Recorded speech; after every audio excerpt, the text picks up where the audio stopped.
Welcome to Get Your Mind Right, your regular dose of insights and motivation for merchant service sales, digital marketing, and personal growth. Welcome back to Get Your Mind Right, the world's only podcast dedicated to merchant services and digital marketing professionals. Hey folks, we're growing our podcast all the time, and it's all due because of you. If you're picking up tips, if you're picking up things that's helping you win, please do me a favor and tell a friend about it. I appreciate it much. Hey, we're on our last episode of handling customer objections. Now, if you're behind, it's really easy to catch up, and we've been talking about the circle back. And what the circle back's all about is when a merchant has an objection, a comment, or a question, and what we do is we agree, we empathize, or reframe it, and then we tie that back to our foundational value proposition items. So, let's handle our last couple here, and we're going to take this home. And here's my customer's objection. My employees are going to hate this. All right? That's parallel to my customers are going to hate this. So, is that correct? Are the employees going to hate it? Well, I'm going to answer that question here in a minute. But when a merchant says this to me, I'm going to take this opportunity to show them and to tell them of how this whole proposition of a buyer's choice installation can get derailed, right? So if a merchant tells me this, my employees are going to hate this, I'm going to take this opportunity. I'm going to walk through this door that at some point I was going to open and walk through myself anyway. And I'm going to look at the merchant and I'm going to nod my head. I'm going to tacitly agree, and I'm going to take my time with this. And I'm going to say to them, you know what, Mr. Merchant? Your employees are the key to the success of this program. It's very, very important that we explain this to your folks, why we are doing this, why that processing costs just continue to go up. We don't have any control over it. It's a line item cost that we can eliminate, and how it benefits your customers and your company. And we do that, overwhelmingly, we have success with these implementations. Now, if we don't do that, we could have trouble. Okay, guys, what this is a very frank, very real, candid conversation I'm going to have with my merchant. Now, you, as a sales professional, if you want to get your deal and you want it to stick, this is something that is absolutely imperative that you address. Now, here's a bonus question, a bonus objection I'm going to throw at you. So merchant says, you know, John, I like this idea, but I want to talk it over with a few of my key employees. Can you call me back next week and we'll talk about it? All right. Now, if I agree to this, I'm going to say there's about a 90% chance that I am not going to get this deal. And here's why. It's very, very simple. All right.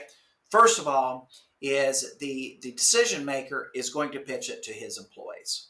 Right? And what he's not going to do is do a good job as what I did, is pitch it to him. So it's going to sound like something like, yeah, you know, we've got this new thing called buyers something. And what it is it's going to save us a lot of money, and we're going to be passing a fee on to our customers. What do you think? Well, the employees are going to say, our customers are going to hate it. And what they're also going to say is, yeah, well, you know, who's going to deal with the mad customers about this, right? I can tell you when this is put up to a vote, it's going to get voted down nearly 100% of the time.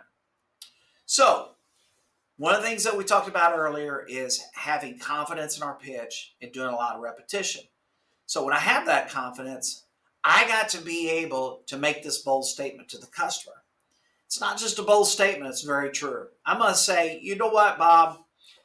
You do need to talk this over with your key employees, but I can tell you what this is going to look like. What they're going to do is they're not going to like it. And the reason they don't like it is it affects them and affects their customer. My experience is employees on this, they want to take the way that has no friction whatsoever. Now, on the other hand, it is extremely important that your employees are on board with this. Here's what I'll offer to do. How about you and I get with your key folks and we talk about the why of this? We talk about how it's one of your top expense items. We have the opportunity to eliminate it, and that this is not something that we're forcing your customers to pay. It's their choice. If they want to pay cash, they're not going to realize this upcharge on the buyer's choice. Okay? So once again, what I'm doing is I am taking control of the dialogue. When you offer this, you're going to find more times than not that your merchant's going to go, you know, you're right. Employees do not like change. They don't want to have to do anything differently. And if they perceive they're going to have to deal with grief with a customer over this, they're going to vote no very, very quickly on it. Okay? So most of the time, the guy's going to agree and you're going to be able to move on to the next item. Now, if not, and they do want you to get in with the key employees, you know what? This is a great opportunity because you're going to have a chance to communicate to them belly to belly, get them to understand it, and get them to gain that great conviction of why this is what their employer needs to do here. Now, moving on here.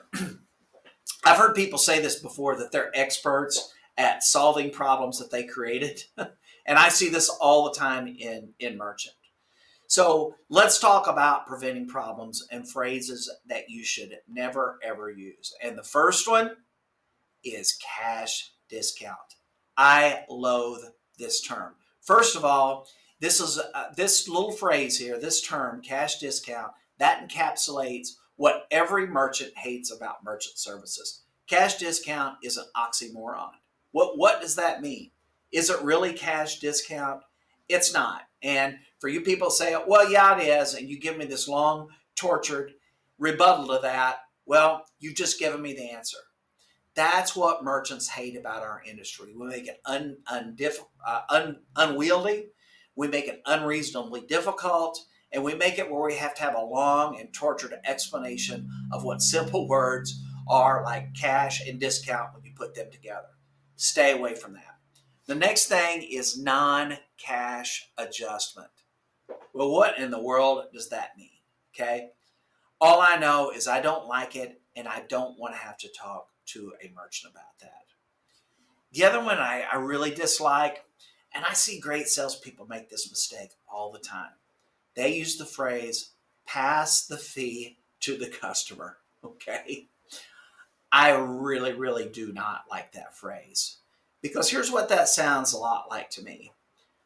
Well, they're just passing the buck. Well, what's that mean? Well, they're saying this is a hot potato. I'm not responsible for this. You are. It's your problem. You deal with it. Hey, you know what? You want to pass the fee to the customer? That's okay. You just keep the fee. I don't want it. So let's go back over this.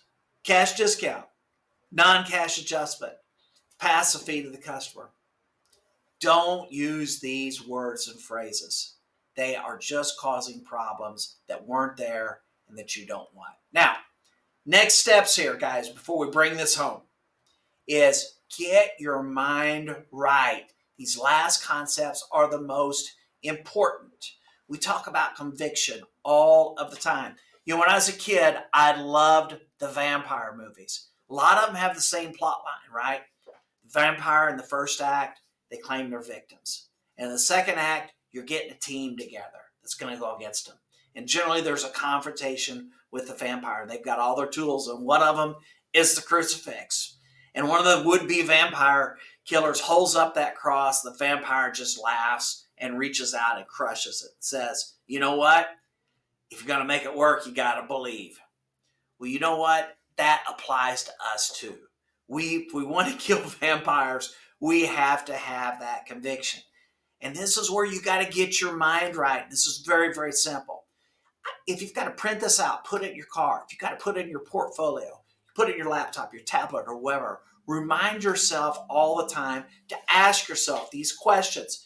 Is what you're doing, is it helping your merchant? Is it? Are we giving the customer options?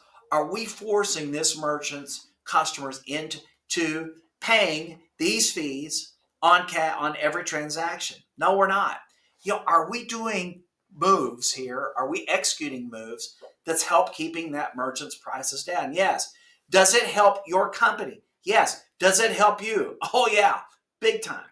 You know, so tell me again, what is that adjective for someone that strongly holds their beliefs.